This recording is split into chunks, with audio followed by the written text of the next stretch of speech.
Hello, my name is Kayla Williams, and today I'm going to be telling the story of Myrsina. It is a modern Greek fairy tale, and it is appropriate for children ages 7 to 10 years old. There once were 3 sisters who were orphaned.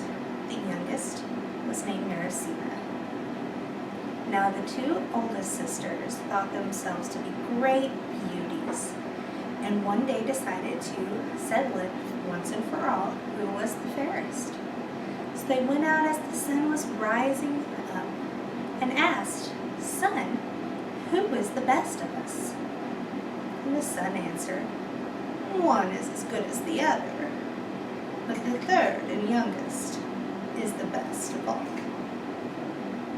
The girls did not like this answer, so the next morning they dressed in their finest wear, and they dressed Myrsina in her oldest clothes. And they asked again, "Sun, who is the best of us?" And the sun answered again, "One is as good as the other, but the third and youngest is best of all." And this really made the older sisters quite angry. So the following morning, they donned their most beautiful jewelry, and they made Myrsina wear the ugliest, dirtiest rags, and went out once again to ask the sun, "Who is the best of us?" And for a third time the sun answered, "One is as good as the other, but the third and youngest is the best of all." This is all the sisters could bear, and they started to plot how to get rid of Myrsina. "It has been many years since our mother's funeral.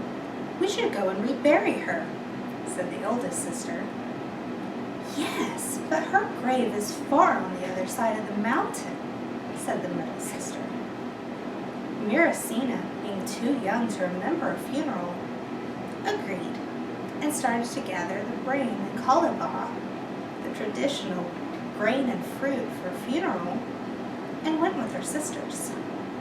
They traveled the majority of the day and finally came to the mountain forest. "This is the spot," said her sisters. "But, silly us, we forgot the shovels. You stay here, Myrsina, and we'll be right back." And they left. So Myrsina sat and waited, and waited, and waited. It wasn't until the sun started to go down and it started to get dark that she realized she had been left to die. She was so sad and so upset that she started to cry. The only ones there to take pity on her were the trees. "Don't cry," said a birch tree. "Take the bread you hold in your hand and roll it, and wherever it lands, that is where you will stay, and you will be safe there." Myrsina did as the tree said. She rolled the bread and followed it to a very small cottage, and there she went inside and found it very dirty, so she decided to start cleaning. She cleaned and she cooked. And by the end of the day, she had supper ready. That's when the inhabitants of the house came home. 12 brothers lived there for 12 months. And when they got home, they noticed their house was clean and supper was cooked. They were so surprised. So they called out, "Whoever is here, be you a boy, you shall be our brother. Be you a girl, and you shall be our sister. No harm will come to you. Please come out and join us."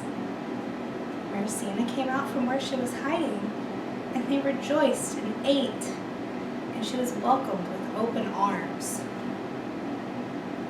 Now it finally came to her older sisters that Myrsina was not dead and cold, but alive and very happy. And this was something they could just not stand. So they baked her a poisoned apple cake and went off into the forest to find her. And find her they did. When they found her, oh, they pretended to be so excited. "Oh, Myrsina, we are so happy to see you. We've been searching so long, we thought you were dead." Of course, Myrsina thought that she had been left for dead. "But I thought you left me. Did you not mean to?" "No, we've been searching forever. We're so happy to see you. Please, here, take this pie we baked for you." She was so happy to see her sisters. "Please come in," she implored them. Oh, but they couldn't. They were in too much of a hurry. We must get back to our house. Please, we're so happy to see you. Please take the pie." It seemed a little strange to Myrsina once her sisters had bid her farewell. So she cut a little bitty piece of the pie and gave it to the dog, who immediately fell dead. She was so shocked she took the pie outside and buried it deep, deep underground where no one could get it. Now, a little time passed and her sisters found out that, again, Myrsina was still alive. And this just enraged them even more. So they set out again, but this time with a poisoned ring. Myrsina was not so easily fooled this time. She would not let them into the house. They implored, "Oh, Myrsina, we're so sorry. This was our mother's ring, and she made us promise on her deathbed that if we did not give this to you, that the same fate would befall us, and we don't want to, be cursed as she did. Please, just lift the window just a crack and we'll slip it to you." Myrsina couldn't see any harm in that, so she lifted the window a little bit, took the rings from her sister, and as soon as she slipped the ring on her finger, she fell down dead. Now when the 12 months came home from their daily work and saw her, they were grief-stricken. They were so upset to lose their dear Myrsina that they built a golden casket and mourned for her for days. They were so sad they couldn't even bury the casket in the ground. One day, a prince happened along the cottage and saw this beautiful golden casket laying there. And he was so just enamored with how beautiful it was that he wanted to take it back to his castle with him and put it in a place of honor. But the 12 months wouldn't let him do that because it held one of their most valued possessions, their dear Myrsina. He implored the 12 months, "Please, open the casket so I may see this maiden that you love so much." The 12 months opened the casket, and there she was, and he was so stricken about how beautiful and how young she was to be so dead that it took him a minute to realize the red around the ring. He went and he slipped the ring off her finger, and as soon as he did so, Myrsina came back to life. She was so happy and so in awe of this prince that was before her that they immediately got married and fell deeply in love and did many wonderful things. No one knows what happened to her two sisters.